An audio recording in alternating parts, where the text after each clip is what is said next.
मैंने इसीलिए कहा ना आपसे कि मैं कोई भी केस लेता हूँ, मैं सिर्फ पॉलिटिकल या सोशल या विक्टिम टूरिज्म करने के लिए तो जाता नहीं हूँ। सुप्रीम कोर्ट में तभी जाया जाता है जब एक प्रोसीजर है, नीचे से ऊपर तक हमारे पास प्रोसीजर है, और हम इसीलिए अपने ज़्यादातर केसेस में कामयाब भी होते हैं। हम सीधा सुप्रीम कोर्ट कभी नहीं जाते। उससे मेरी तो बहुत वाहवाही हो सकती है, मेरी जाति, और जो संगठन एकदम सुप्रीम कोर्ट में जाएंगे उनकी बड़े 10, 15, 20 दिन के लिए बहुत तारीफ होती है। लेकिन सुप्रीम कोर्ट वो जगह नहीं है जहाँ डायरेक्ट जाया जाए। पहले उसके लिए पूरा हार्ड वर्क करके मटेरियल तैयार करना पड़ता है। नीचे से 3 टायर सिस्टम है हमारा, डिस्ट्रिक्ट कोर्ट से हाई कोर्ट, फिर सुप्रीम कोर्ट जाया जाता है। नहीं जाया जा सकता है बगैर सबूतों के, बगैर सबूत इकट्ठे किए, और सुप्रीम कोर्ट हमेशा हाई कोर्ट भेजती है। सबूत हम साक्ष्य लाए हैं, ये पुलिस की इन्वेस्टिगेशन में मदद करेंगे। पुलिस इन्वेस्टिगेशन ठीक नहीं करेगी तो हम अदालत के माध्यम से उसे बाध्य करेंगे कि ये साक्ष्य भी इन्वेस्टिगेशन में लिया जाए। ये काम नहीं होते हैं, इसीलिए तो बहुत सारे केसेस हमारे इंपॉर्टेंट सुप्रीम कोर्ट जाके एकदम निरस्त हो जाते हैं। वो मैं नहीं करता हूँ, मैं चाहता हूँ कोई और भी करे।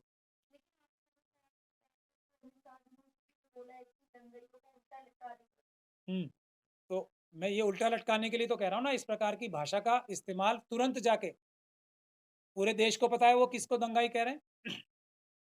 ऐसा तो नहीं है ना उनको पता नहीं है। नीतीश कुमार जी की बुराई कर रहे हैं वो कि यहाँ दंगाई ऐसे करते हैं, हमारी सरकार लाओ तो हम उल्टा लटकाएंगे। उल्टा लटकाने का कौन सी कानून की प्रधान प्रधान वो उनका राष्ट्र जो है ना, मैंने अभी साध्वी प्रज्ञान सिंह ठाकुर जी का आपको जो एग्जांपल दिया, उनका राष्ट्र का नाम है आर्यव्रत, हिंदू राष्ट्र। वो उसके वफादार हैं, और भारत के वो दुश्मन हैं। भारत के वो कॉन्सेप्ट के खिलाफ है, भारत के संविधान के खिलाफ हैं। वो बाबा साहब के सबसे बड़े दुश्मन है जो भारत के संविधान रचयिता है। उनका राष्ट्र कोई और है। उन्होंने 52 साल तक उन्होंने तिरंगा झंडा अपने हेडक्वार्टर पे नहीं फहराया। ये बात पूरी दुनिया जानती है, इसमें तो कोई दो राय नहीं है ना। आखिर जिस आर्यव्रत की वो बात करते हैं भारत में रहकर, ये उनका पागलपन है, मानसिक संकीर्णता है कि वो रहते भारतवर्ष में बात आर्यव्रत की करते हैं। तो भारत सरकार या सुप्रीम कोर्ट है जो न्यायिक प्रक्रिया है, उससे वो बाहर क्यों बच जाते हैं? नहीं, वही मैं कह रहा हूँ ना, इसीलिए तो अभी हम एक प्रोटेस्ट भी कर रहे हैं। प्रोटेस्ट क्या, सॉलिडेरिटी मार्च कर रहे हैं इंडिपेंडेंस ऑफ जुडिशरी के साथ। अभी मेरे साथी आपको बताएंगे उसके बारे में 14 तारीख को, क्योंकि जुडिशरी पे भी प्रेशर है। वो प्रेशर जनता का काम है उसको निकालना। ये मानसिक रूप से रोगी नहीं है, ये आतंकवादी हैं। ये बहुत ही कोल्ड कैलकुलेटेड प्लानिंग से आगे चल रहे हैं। इनको मानसिक रूप से विक्षिप्त कहना या इनको बेवकूफ़ कहना बिल्कुल नासमझी की बात है। ये पूरी प्लानिंग के साथ पाकिस्तान और चाइना से मदद लेके, आपने देखा ना मनुवादी गुजराती बिजनेसमैन किस तरीके से देश की इकोनॉमी को अडानी जैसे लूट रहे हैं, खराब कर रहे हैं देश की अर्थव्यवस्था को। तो उसमें साथ कौन दे रहे हैं? मोदी जी और अमित शाह जी। तो बिहार समेत बाकी और राज्यों में जो दंगा है, इससे पहले जो दंगे हुए हैं, जहांगीरपुरी का हो या फिर उत्तर पूर्वी दिल्ली में हुआ, क्या ये एक ही कड़ी में सीरीज से चली आ रही है? बिल्कुल चाइना या दूसरी और कंट्री से इन्फ्लुएंस करके, मदद लेकर के, वित्तीय सहायता लेकर के यहाँ कराया जा रहा है, यहाँ की वही जो साध्वी प्रज्ञान सिंह ठाकुर की जो इन्वेस्टिगेटिंग की जो चार्जशीट है, मैंने इसीलिए हेमंत करकरे साहब का नाम लिया है। उनसे बड़ा देशभक्त तो नहीं था ना उस टाइम में कोई भी, उनसे बड़ा ईमानदार आदमी तो नहीं था ना कोई भी। उस केस में भी पहला झूठा मुसलमानों को फंसाया गया था, उस केस में भी।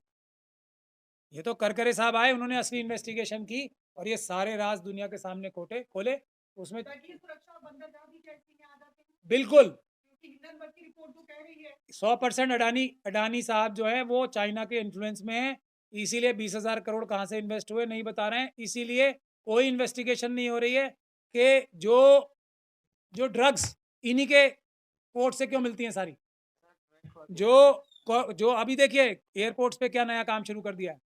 एयरपोर्ट के कस्टम अधिकारी जो हैं उनके ऊपर भी जो सुरक्षा है ना, वो डायल करके वो कस्टम अधिकारियों को एयरपोर्ट में फ्रीली घूमने से मना करती है, वो अडानी जी की।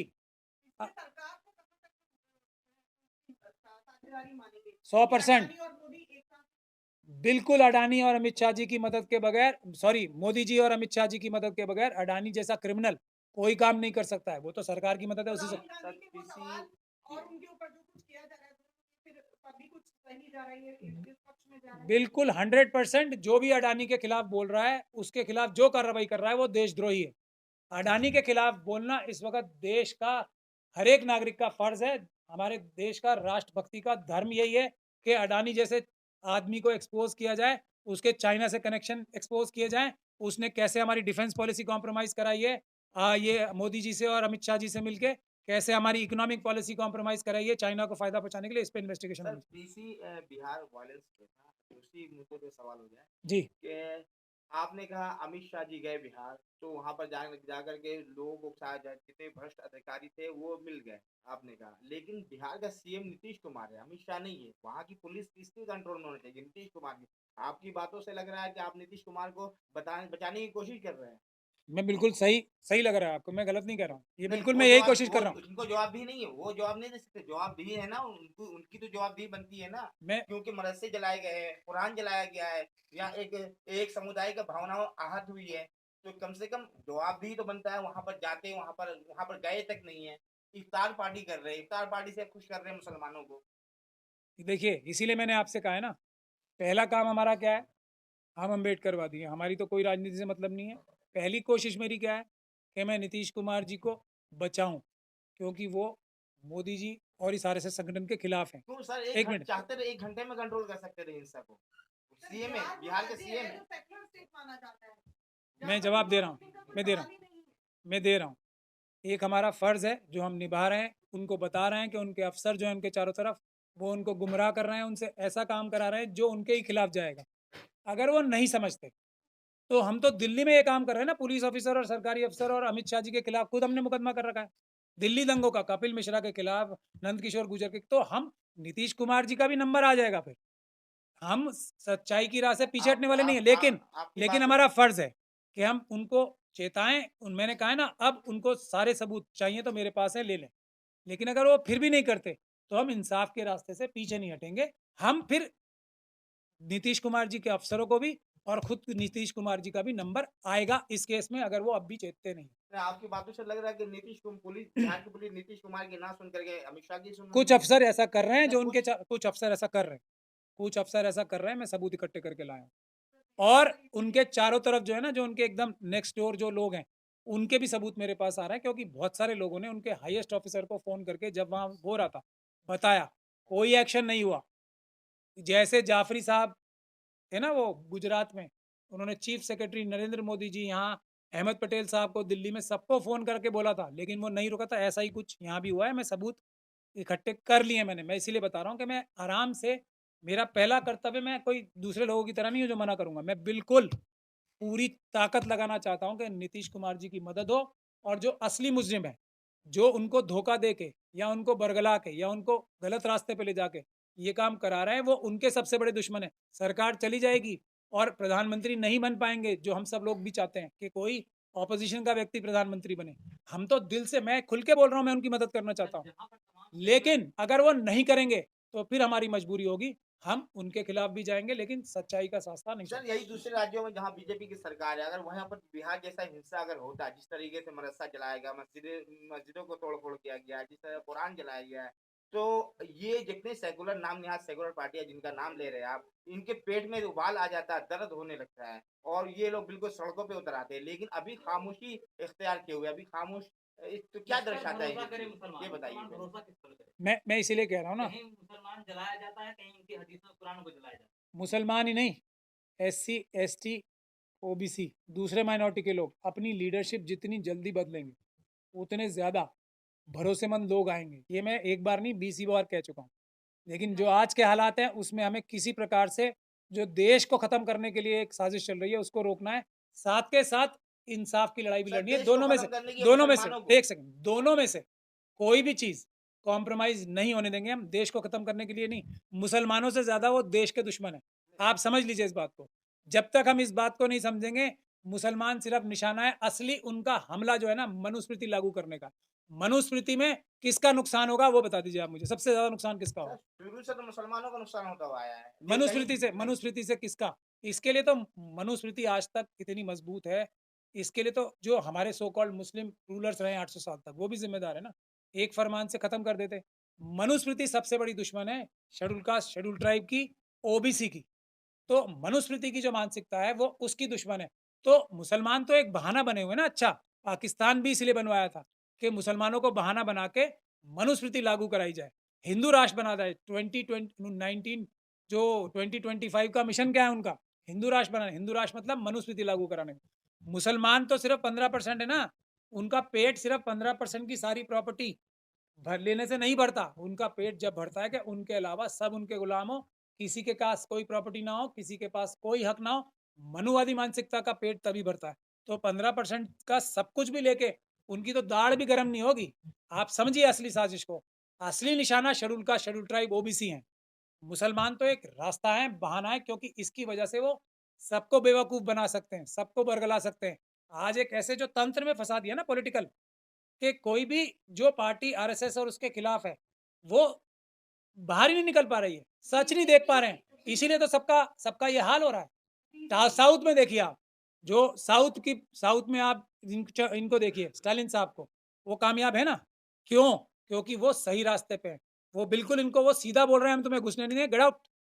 उन्होंने एनएसए लगाई। ये जो मनुवादी मानसिकता का आरएसएस का एक जो आतंकवादी था, उन्होंने ही एनएसए लगाई है ना, किसी और ने तो एनएसए नहीं लगाई। नीतीश कुमार जी को आतंकवाद का मुकदमा दर्ज करना चाहिए, नहीं करेंगे उनका खुद का सबसे बड़ा नुकसान होगा। इन सब के खिलाफ सबूत मैं दूंगा। अब तो मैं इतने सबूत एक दिन में ले आया हूँ, मैं वहां 10 दिन जाके बैठूंगा, 1 महीना जाके बैठूंगा, सारे सबूत बिहार में से दे दूंगा। मैं चल नीतीश और तेजस्वी का वहां पर ना पहुंचना, जहां पर मुसलमानों के साथ हुआ घटनाएं हुई, जहां मस्जिद जलाया जाएगी, कहीं ऐसा नहीं कि एक जो मेजोरिटी तबका है हिंदू, उसको कहीं नाखुश ना कर दे, मैं वही तो कह रहा हूँ, हिंदू कौन है? यही तो मैं कह रहा हूँ, यही तो समझने की बात है। हिंदू किसे मानते हैं? मनुवादी मानसिकता के लोग, सिर्फ अपने सो कॉल्ड अपर कास्ट को। बाकी सब तो शूद्र और अवर्ण है ना। यही तो समझा रहे हैं। कोई ये हिंदू मुस्लिम है ही नहीं, ये मनुवाद वर्सेस मुस्लिम चल रहा है। और मनुवाद का असली लड़ाई किससे है? बाबा साहब डॉक्टर भीमराव अम्बेडकर से। ये अलग बात है कि उनका निशाना, मनुवाद का निशाना मुसलमानों के लिए इसलिए कि इसको वो अच्छी तरह से ट्विस्ट करके बाकी सब लोगों को इकट्ठा कर सकते हैं, बाकी सब लोगों की भावनाएं भड़का सकते हैं, झूठी अपनी धोखाधड़ी से, फ्रॉड से। असली नुकसान तो नीतीश कुमार पर कटाक्ष करते हुए ये कह रही है कि रामनवमी पर जो भी हुआ, आप उदाहरण योगी जी का देख सकते हैं कि राम राज चल रहा है, अब तो सभी को सबूत मिल गया। नहीं, सबूत तो मैं दूंगा ना, मैं यही तो कह रहा हूँ। योगी जी के खिलाफ जो उनके अफसर हैं उनके खिलाफ भी हाई कोर्ट में पिटीशन पेंडिंग है। पर यहाँ तो नीतीश कुमार जी है ना, फ्री एंड फेयर इन्वेस्टिगेशन करा सकते हैं। जो जहांगीरपुरी में हुआ वही तो बिहार शरीफ में हुआ है, उसके सारे सबूत मौजूद हैं। जहांगीरपुरी का भी इस बार क्यों नहीं हुआ? क्योंकि हमने वो आतंकवाद की घटना की दिल्ली पुलिस के अधिकारियों समेत नाम लिख के करा रखी है ना कंप्लेंट। उसके बाद ही तो इन्होंने इस बार ठीक किया है। तो आज तक ना दिल्ली दंगों के केसेस, आप आके मेरे साथ स्टडी कीजिए कोई भी, मैं आपको दावत देता हूँ, उसमें ये साजिश शामिल साबित हो रही है ना कि पुलिस के अधिकारी मिले हुए थे, जो मुस्लिम कम्युनिटी के जो कंप्लेंट्स थी वो लिए ही नहीं गई। झूठी कंप्लेंट्स भी थी जो दूसरे पक्ष से दी गई थी, उसको सच्चा बना के पेश किया गया। खुद मुसलमानों को मारने के लिए जो मुसलमानों को ही मुलजिम बना दिया गया। ये जो पुलिस की कार्रवाई है, यही तो मैं नीतीश कुमार जी को कह रहा हूँ, ईमानदार अफसर भेजिए, 2 मिनट में दूध का दूध पानी का पानी हो जाएगा। ये आरएसएस बीजेपी वाले आतंकवादी संगठन घोषित हो जाएंगे, फिर हम इनके चाइना और पाकिस्तान से लिंक जो है वो एक्सपोज हो जाएंगे। एक इन्वेस्टिगेशन शुरू तो कराएं यूएपीए की। जब भी चुनाव नियुक्त करता है उससे पहले सारे वोटर ढूंढ लिए जाते हैं कि कौन कहाँ है। ऐसे कैसे एडमिनिस्ट्रेशन से या राज्य की सरकार से छुपा है कि कहाँ पर कौन से धर्म को चिन्हित कर करके जलाया जा रहा है? तो द्वेष दिखाई दे रहा साफ तौर पर। अभी से राज्य की सरकार या केंद्र सरकार या जो एडमिनिस्ट्रेशन है उससे क्यों जिम्मेदारी लेने से बच रहा है? लॉजिकली चले हम, सबसे ज्यादा नुकसान इसका किसको होने वाला है? लॉजिकल तो यही है ना। कोई व्यक्ति खुद अपना नुकसान क्यों करेगा? कोई पार्टी खुद अपना नुकसान क्यों करेगी? तब तक नहीं करेगी जब तक उसके चारों तरफ पैसे से खरीदे हुए या आइडियोलॉजी से खरीदे हुए या डराए हुए लोग प्लांट करके लीडर को मिसगाइड नहीं करेंगे। सबसे ज्यादा नुकसान मैं क्या कह रहा हूँ, नीतीश कुमार जी का हो रहा है और लालू यादव जी के बेटे तेजस्वी यादव जी का हो रहा है। इस वक्त बिहार में जो ये हो रहा है, हम क्या कह रहे हैं? मैं कह रहा हूँ मुसलमानों के पक्ष में इन्वेस्टिगेशन बिल्कुल नहीं होनी चाहिए, निष्पक्ष इन्वेस्टिगेशन होनी चाहिए। और उसमें ये साफ निकल के आएगा कि ये लोग विदेशी ताकतों के हाथ मिलके ये देश को तोड़ने की कोशिश कर रहा है। फिर आपको नजर आएगा ना कि क्या है हिंदू राष्ट्र। तब उसके बाद एक ही इन्वेस्टिगेशन से पूरा देश जो है साफ हो जाएगा, संविधान बच जाएगा, देश बच जाएगा। तो अब इसका सबसे ज़्यादा फायदा नुकसान किसको होगा? ये नीतीश कुमार जी और बाकी लोगों को छोड़ना है। सब्सक्राइब करें हमारे YouTube चैनल को और बने रहें हमारे साथ।